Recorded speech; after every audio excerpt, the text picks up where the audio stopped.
Good day mga boss. Eto na naman, mayroon panibagong hint na lumabas ngayon na itong Magnolia Pambansang Manok Templados ay interesado nga makuha itong guard ng NLEX Sud Warriors na si JB Mocon. Opo, matapos nga po magkaroon ng injury itong si Carlo Lastimosa at itong si Polly sa laban nila doon sa Bahrain kontra Reino Shiny Lasto Painters. Naghahanap nga ngayon ang Magnolia Pambansang Manok Templados at si Coach L.A. Tenorio ng Energy Guy na makakatulong po sa kanilang kupunan. Bagamat nakapasok na nga po sila sa susunod na round ay hindi ibig sabihin ay hanggang finals na po. Gusto nga po palalimin pa ni Coach L.A. Tenorio ang kanilang lineup at naghahanap nga po sila ng two-way player at nakita nga po nila ang potensyal nitong si JB Mocon na ngayon limited minutes lang ang inilalaro sa NLEX Road Warriors.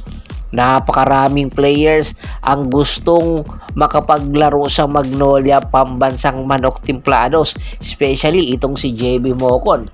Ito na nga ba ang panahon na makakapaglaro na si JB Mocon sa isa sa mga SMC team na kinakailangan lang ng isang minuto na magbibigay sa kanya para mailabas niya ang kanyang full potential. Itong si JB Mocon na nga ba ang makakatulong sa Magnolia Pambansang Manok Templados para makabalik sa finals ang Magnolia? Ang tanong, ibibigay ba ito ng NLEX Sud Warriors?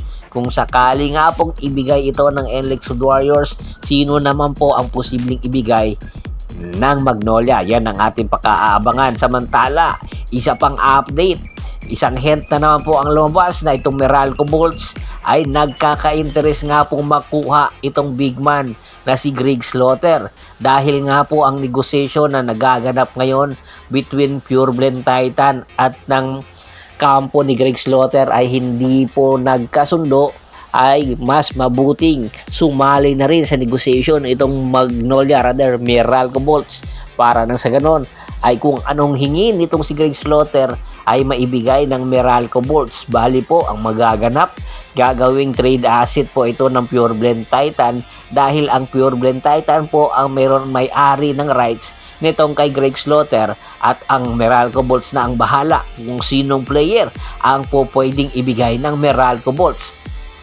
Dahil kung sakali nga pong makuha ito ng Meralco Bolts si Greg Slaughter ay mas lalo magiging dominante itong Meralco Bolts, especially pagdating doon sa East Asia Super League. At lalong-lalo na magpapalalim sa big man ng Magnolia, rather ng Meralco Bolts. Ang tanong, ang hinihingi ba ng Pure Blend Titan maibibigay ng Meralco Bolts? Sino ba?